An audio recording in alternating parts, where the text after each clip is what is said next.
Number stable हैं और पिछले क्वार्टर के मुकाबले में सुधार आपको देखने को मिल रहा है। नेट प्रॉफिट में 7% का इजाफा सिक्वेंशियली, रेवेन्यू में 3% की बढ़त, लगभग 918 करोड़ के आसपास रेवेन्यू आया है इस क्वार्टर।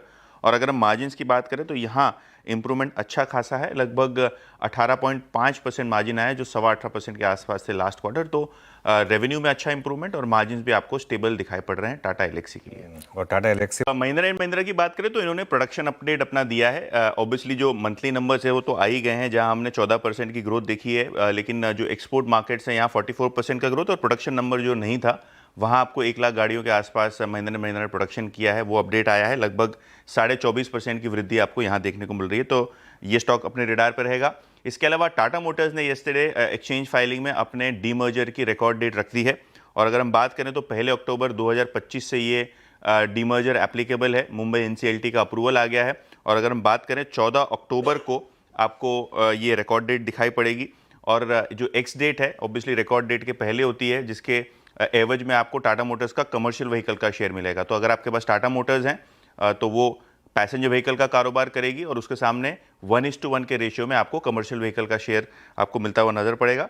तो ये काउंटर भी रखिए रेडार पे, डीमर्जर इसी महीने होने वाला है। ओके, इसी पे मैं थोड़ा सा इंडस्ट्री का परफॉर्मेंस सेटिस्फैक्ट्री था, और एलआईसी को छोड़ के मुझे लगता है सारे प्राइवेट सेक्टर और दूसरे कंपनियों ने अच्छा नंबर दिखाया है।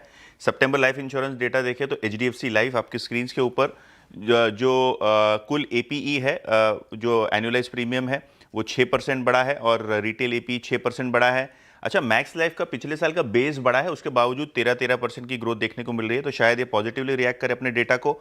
आईसीआईसीआई लाइफ की बात करें तो न्यू बिजनेस प्रीमियम जो है वो 6% बढ़ा है। एसबीआई लाइफ अच्छा नंबर है, तगड़ा नंबर है, इनफैक्ट 32% न्यू बिजनेस प्रीमियम बढ़ा है, और कुल एनुअलाइज प्रीमियम 16% बढ़ता हुआ नजर पड़ रहा है। एलआईसी का बेस बढ़ा है, नंबर थोड़े फीके हैं। न्यू प्रीमियम 13% बढ़ा है, हालांकि जो एनुअलाइज प्रीमियम है यहाँ 4% की आपने गिरावट देखी है। देखिए, बहुत सारे इश्यूज हमने ऑलरेडी फ्लैग किए थे। स्पॉट मार्केट में गोल्ड और सिल्वर यानी सोना और चांदी जब आप दुकानों में खरीदने जाएं तो एक प्रीमियम देना पड़ रहा है, बहुत बुलियन का शॉर्टेज है, और जिस तरीके से सिल्वर और गोल्ड में रैली हुई है, बहुत सारे आपको ऑन द ग्राउंड इशू आते हुए नजर पड़ रहे हैं।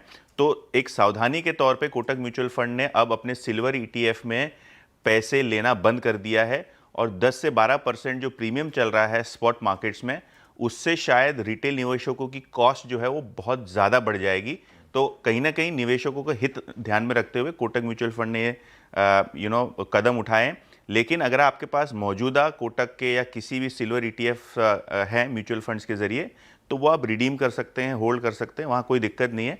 नया निवेश जो है सिल्वर ईटीएफ पे कोटक म्यूचुअल फंड ने बंद कर दिया। बिल्कुल। कल नीलेश सबसे पहले नैटको फार्मा, इसको ध्यान पे रखिए, जो इनकी जेनेरिक दवा है कैंसर को ट्रीट करने के लिए, यहाँ दिल्ली हाई कोर्ट ने रोश जो एक स्विस फार्मा कंपनी है, उसको लॉन्च करने पे जो दिक्कतें थी वो हटा दी हैं।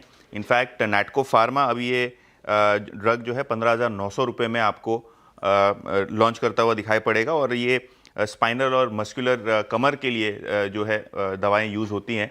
तो नैटको फार्मा बड़े दिनों बाद यहाँ अच्छी खबर आती हुई नज़र पड़ रही है। एफकॉन्स यहाँ लगभग 650 करोड़ का ऑर्डर मिला है, तो ये काउंटर रेडार पर रखिए। एनटीपीसी ग्रीन, यहाँ हम देखेंगे तो बहुत अच्छे न्यूज़ फ्लोज ऑलरेडी आ रहे थे, और इन्होंने अब एनटीपीसी रिन्यूएबल जो है इन्होंने गुजरात के अंदर एक एमओयू किया है। वाइब्रेंट गुजरात समिट चल रहा है वहाँ कॉर्पोरेट्स के लिए, तो ये काउंटर रेडार पर रखेंगे। और अगर हम बात करें 5paisa.com की, तो इन्होंने अपने रिजल्ट्स दिए हैं। Results broadly in line with expectations हैं, क्योंकि Q2 में हमने देखा है कि वॉल्यूम्स में थोड़ा बहुत गिरावट का माहौल था। तो अगर हम बात करें तो प्रॉफिट जो है 57% नीचे है, रेवेन्यूज 8% नीचे है। तो ब्रॉडली एक्सपेक्टेड लाइंस पे पता था Q2 के नंबर्स खराब रहने वाले हैं ब्रोकरेजेस के, तो वही तर्ज पे आपको नंबर आते हुए नजर पड़ रहे हैं। ये हो गया।